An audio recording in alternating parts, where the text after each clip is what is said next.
Police பிடியில் மூடநம்பிக்கை பேச்சாளர் மகாவிஷ்ணு. சென்னை விமான நிலையத்திலிருந்து மூடநம்பிக்கை பேச்சாளர் மகாவிஷ்ணுவை விசாரணைக்காக அழைத்துச் சென்றது போலீஸ். அண்மை செய்தியை பார்க்கலாம். சென்னை விமான நிலையத்திலிருந்து மூடநம்பிக்கை பேச்சாளர் மகாவிஷ்ணுவை விசாரணைக்காக போலீசார் அழைத்துச் சென்றனர். சென்னை விமான நிலையத்திலிருந்து மூடநம்பிக்கை பேச்சாளர் மகாவிஷ்ணுவை விசாரணைக்காக போலீஸ் அழைத்துச் சென்றதாக செய்திகள் வெளியாகியிருக்கின்றன. இது தொடர்பான விவரங்களை பகிர்வதற்காக கண்ணன் செய்தியாளர் நம்மோடு இணைகிறார். கண்ணன், விவரங்கள்.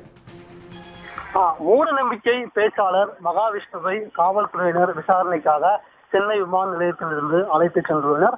சைதாப்பேட்டை மேல்நிலைப்பள்ளி மற்றும் அசோக் நகர் அந்த பெண்கள் மேல்நிலைப்பள்ளியில் சர்ச்சைக்குரிய கருத்துக்களை பேசிய அந்த விவகாரம் தொடர்பாக அந்த மூட நம்பிக்கை பேச்சாளர் மகாவிஷ்ணு மீது மாற்றுத்திறனாளிகள் சங்கத்தினர் இரண்டு இடங்களில் புகார் அளித்திருந்தனர்.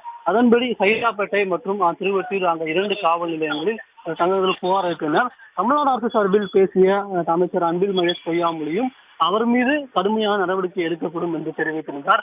இந்நிலையில் நேற்றைய தினம் ஒரு வீடியோவை வெளியிட்டிருந்த அந்த மூட நம்பிக்கை பேச்சாளர் மகாவிஷ்ணு இன்றைய தினம், அதாவது இன்று மதியம் 1:10 மணிக்கு சிங்கப்பூரிலிருந்து சென்னை விமான நிலையம் வருவதாக அவர் தெரிவித்திருந்தார். அதனைத் தொடர்ந்து இன்று மதியம் 12 மணி முதல் சென்னை விமான நிலையத்தில் காவல்துறையினர் குவிக்கப்பட்டுள்ளனர். சென்னை விமான நிலையத்தில் வருகை பிரிவில் A5 கேட்டுக்கு அருகில் காவல்துறையினர் குவிக்கப்பட்டுள்ளனர். சைதாப்பேட்டை ஏசி தலைமையில் 100க்கும் மேற்பட்ட காவல்துறையினர் சென்னை விமான நிலையத்தில் குவிக்கப்பட்டிருந்தனர். இந்நிலையில் தற்போது கிடைத்திருக்கும் தகவல்படி மூடநம்பிக்கை பேச்சாளர் மகாவிஷ்ணுவை காவல்துறையினர் சென்னை விமான நிலையத்திலிருந்து வேறு வழியாக விசாரணைக்கு அழைத்து சென்றுள்ளதாக தெரிய வந்துள்ளது. அந்த மூடநம்பிக்கை பேச்சாளர் மகாவிஷ்ணு மீது ஏற்கனவே 2 வழக்குகள், அதாவது 2 புகார்கள் அளிக்கப்பட்டுள்ளது. அந்த ஒரு புகாரானது சைதாப்பேட்டை காவல் நிலையத்திலும், ஒரு புகாரானது திருவொற்றியூர் காவல் நிலையத்திலும் அளிக்கப்பட்டுள்ளது.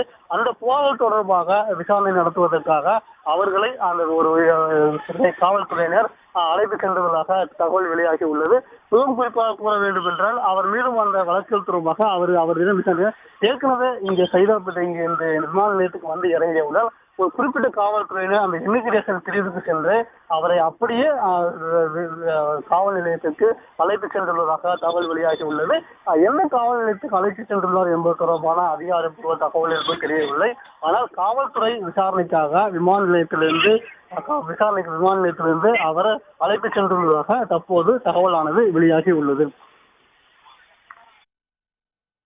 ஏர்போர்ட்டில் அவரிடம் விசாரணை நடைபெற்றதாக செய்திகள் வெளியாகியது நீங்களும் கூறினீர்கள். இப்பொழுது அவரை எங்கே அழைத்து சென்றிருக்கிறார்கள் கண்ணன்? அந்த 2 வழக்குகளும் ஒரு வழக்கானது சைதாப்பேட்டை காவல் நிலையத்தில் பதிவு செய்யப்பட்டுள்ளது. ஒரு வழக்கானது திருவொற்றியூர் காவல் நிலையத்தில் பதிவு செய்துள்ளது. இது போன்ற வழக்குகளில் இது போன்ற ஒரு நபர்களை காவல்துறையினர் அவர்களை அந்த முதல் கட்டமாக அவரிடம் விசாரணை மேற்கொள்வார்கள். அந்த விசாரணையில் அந்த புகார் அளிக்கப்பட்ட சம்பவம் தொடர்பாக பல்வேறு கேள்விகளை அவரிடம் கேட்பார்கள். அவர் பேச்சு தொடர்பாகவும் பல்வேறு கேள்விகள் கேட்கப்படும். அவர்கள் எவ்வாறு பேசினார், என்ன பேசினார், எதற்காக பேசினார், என்ன உள்நோக்கத்துடன் பேசினார், புகார்கள் தொடர்பான பல்வேறு கேள்விகளானது அவரிடம் கேட்கப்படும். அந்த விசாரணைக்காகத்தான் அவர்களை காவல்துறையினர் தற்போது சென்னை விமான நிலையத்திலிருந்து அவரை அழைத்து சென்றுள்ளதாக தகவல் வெளியாகியுள்ளது. எந்த இடத்திற்கு அழைத்து சென்றால், எந்த காவல் நிலையத்திற்கு அழைத்து சென்றார் என்ற தகவலானது இதுவரை உறுதியாக தெரியவில்லை. ஆனால் சென்னை விமான நிலையத்திலிருந்து காவல்துறையினர் அவரை ஒரு அழைத்து சென்று விட்டுள்ளதாக உறுதியான தகவலானது வெளியாகி உள்ளது. அதன்படி தற்போது அவரிடம் காவல்துறையினர் ஏதாவது ஒரு காவல் நிலையத்தில் வைத்து விசாரணை மேற்கொண்டு வருவதாகவும் காவல்துறை சார்பில் தகவலானது தெரிவிக்கப்பட்டுள்ளது, தகவல் வெளியாகி உள்ளது. அவர் கைது செய்யப்பட வாய்ப்பு இருக்கிறதா கண்ணன்?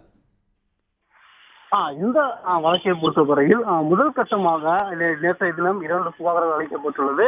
அந்த புகார்கள் மீது இதுவரை முதல் தகவல் அறிக்கை பதிவு செய்யப்பட்டதா இல்லையா என்பது தொடர்பான தகவல் இல்லை.